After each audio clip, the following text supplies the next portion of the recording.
Welcome to that little crafting place where we make miniatures and much more.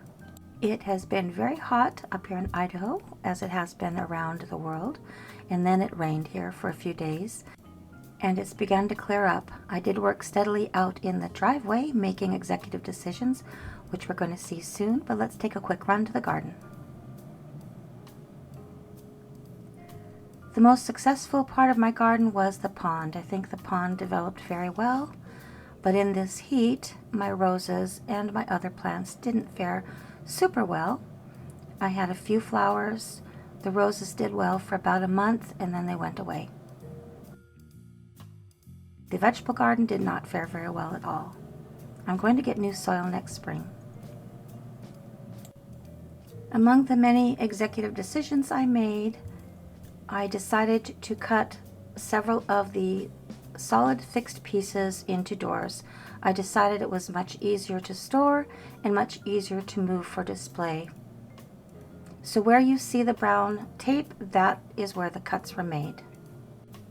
It sounds like it was a lot of trouble, but it really wasn't. It only took me a couple of days to complete this part of it. And where you see the tape up there, I had to cut that off to make everything level. And so you can see how that turned out. And it was really very simple to do. It just was a better decision all the way around to make these last minute adjustments before I finally brought it into the house.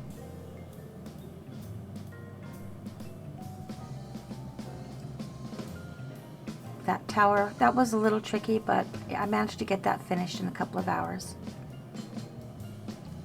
The center door, that was a decision that came kind of last minute. I decided to make doors out of that, and they're going to open separately, and they're going to open up rather than out.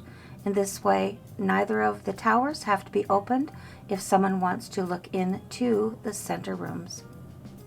On the little door for the third floor, I did have to add a little bit of stonework to the top.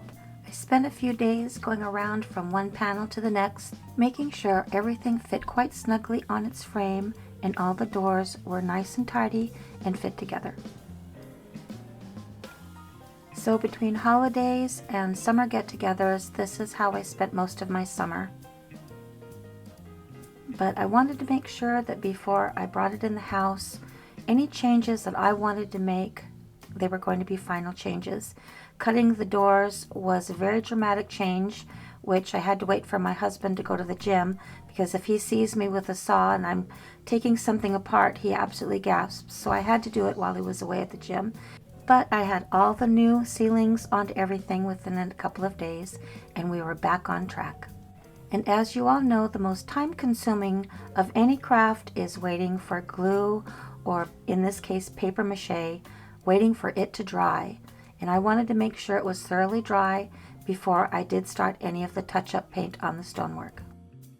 The heat was actually quite a blessing, and this was the time to make all of these final decisions. This is the third floor exhibit room and servants' quarters, and this is what it looked like on the back. And then here, after the adjustments were made, to make sure everything was square and fit together.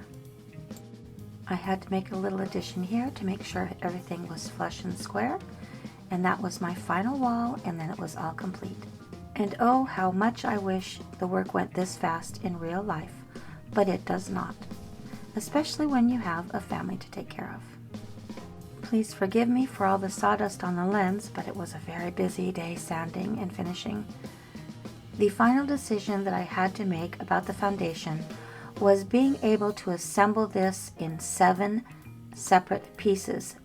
This was accomplished by adding cross members to selected posts. The bonus to adding the cross members is it filled in the gap between the floor from the outside door and the floor to the inside room. The cross members created a smooth transition. So the final step is painting the foundation. Now this is actually a prototype. The base of the frame is just fine. I had that professionally done. I am going to have the outside support system professionally reconstructed this winter. And that's not going to be too much of a problem because they can come right off without disturbing any of the rooms on the inside. And here's what the final foundation looks like painted. And lastly, my little scroll saw that I faithfully had since my son was in 4-H. I've had this for 7 years.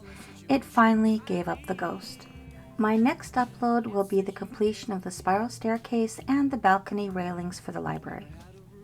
After that, I'm going to share with you the construction of the windows. The windows have been made ahead of time. The windows will be added to the doors as each corresponding room is completed. The summer and this project is winding to its end. Lastly will be the electrical work. Thank you so much for joining me today. Please like and subscribe. Please share my channel with your friends who enjoy thrifting, crafting, and miniatures. And tap that notification button for upcoming announcements of thrifts and crafts. But most of all, have a lovely, lovely day.